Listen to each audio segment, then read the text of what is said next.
Welcome to Spotlight. I'm Colin Lowther. And I'm Liz Wade. Spotlight uses a special English method of broadcasting. It is easier for people to understand, no matter where in the world they live.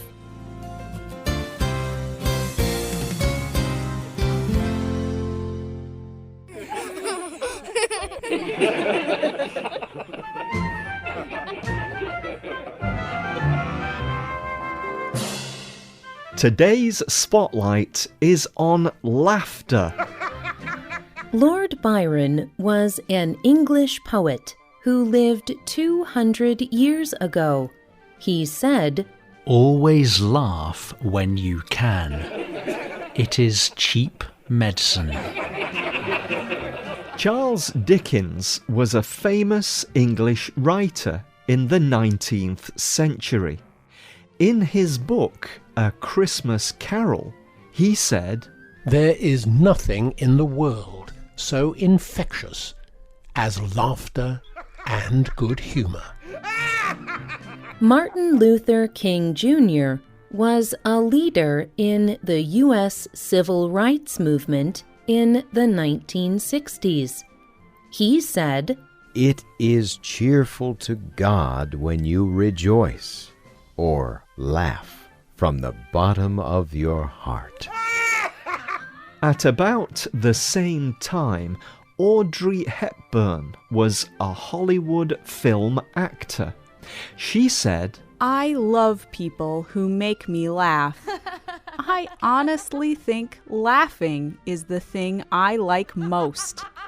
It cures a lot of problems. It is probably the most important thing in a person."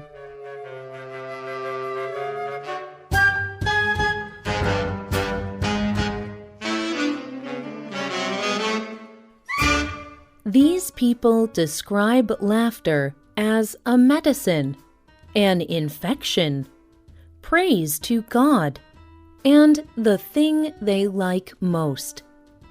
How can it be all these things? We often laugh at jokes and funny stories, but scientists have studied laughter. They tell us that laughter is about far more than jokes and funny stories. Professor Robert Provine is a neuroscientist at the University of Maryland in the United States. He discovered that we are 30 times more likely to laugh when we are with other people. He said that laughter is a signal we send to other people. It is a sort of language. If we are alone, laughter almost disappears. In the web journal Psychology Today, he explains, "Laughter is mainly a social voice that joins people together. It is a hidden language that we all speak. It is not a learned group reaction. It is a natural behavior."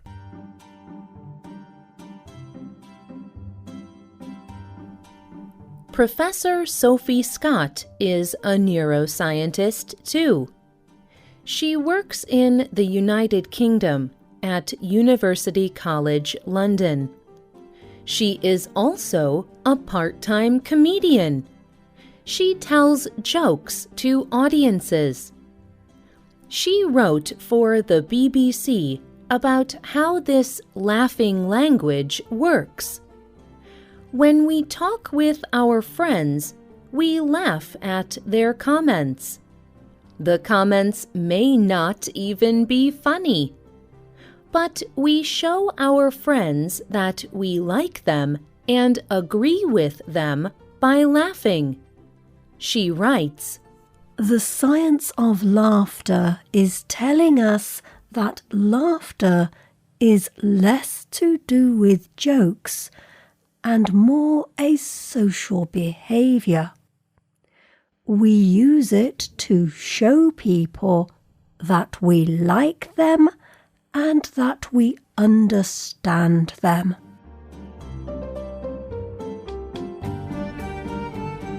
So we all speak the language of laughter, and we all recognise laughter.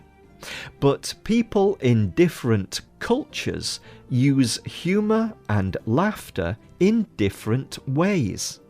People in one culture may find something funny, but people in another culture may not find the same thing funny. And people in different cultures do not always agree when it is correct behaviour to laugh. People in the United Kingdom and the United States may use humour in a business meeting, but people from Germany or Japan would not usually do this. People can also catch laughter. For example, one friend will start to laugh. Then another joins in. And then another and another. You may have experienced this. Earlier, we heard that Charles Dickens said that laughter is infectious. This makes laughter sound like a disease. In fact, in an incident from 1962, laughter seemed like a virus. In that year, 3 girls started to laugh at their school in Tanzania. They could not stop laughing. More girls started to laugh. 6 weeks later, 95 girls were laughing and could not stop. The school had to close. The laughing spread to other schools and villages. By the end of the incident, about 1,000 people had been affected. But for most people, laughing is not a problem. As Lord Byron suggested, laughter can be like a medicine. Many researchers have studied how laughter has the power to reduce pain. In one study, researchers tested how long people could suffer pain. They did this by putting something frozen on people's arms. Half of the group watched something funny. The other half watched something neutral. The researchers found that people who had watched something funny increased the time they could suffer pain. Professor Robin Dunbar of Oxford University led this research. He believes that when we have great big laughs, the body releases natural chemicals called endorphins. These chemicals act as painkillers. Other experts have suggested that laughing makes us think about other things than the pain. Or laughing makes muscles relax, so they are not painful anymore. Many scientific studies show that humour also has a positive effect on the immune system. This is the system that defends a body from infections. Paul McGee is an expert who writes and speaks about laughter in the United States. He advises, building more laughter into your life helps you to have all the natural healing resources of your body ready for use. Other experts believe that laughter may even help prevent heart disease. Michael Miller is the director of the Center for Preventative Cardiology at the University of Maryland in the United States.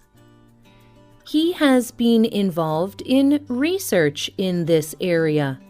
He says, "The recommendation for a healthy heart may one day be exercise, eat right, and laugh a few times a day." You may now think of laughter as being like medicine. But could it be medicine for a nation too? In South Sudan, the United Nations mission in South Sudan even tried to use laughter as a way to help heal a nation. South Sudan has suffered from a civil war.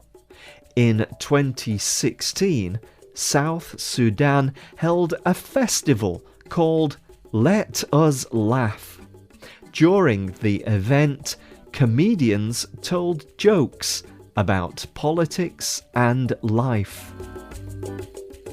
A UN press release about the event told about Tong Tong. He is a student in South Sudan. He explained why the event was so important. This is good for South Sudan. It is the way to go for peace.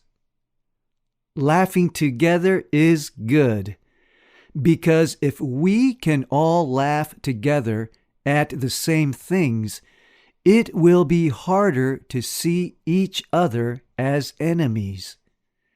We can be friends instead of fighting each other. What makes you laugh? Has laughing ever helped you? Tell us what you think on our website, or email us at radio@radioenglish.net. You can also comment on Facebook at facebook.com/spotlightradio. The writer of this program was Katie Blake. The producer was Bruce Gulland. The voices you heard were from the United Kingdom and the United States. All quotes were adapted for this program and voiced by Spotlight. You can listen to this program again and read it on the internet at www.radioenglish.net. This program is called A Good Laugh. Look for our listening app in the Google Play Store and in iTunes. We hope you can join us again for the next Spotlight program. Goodbye.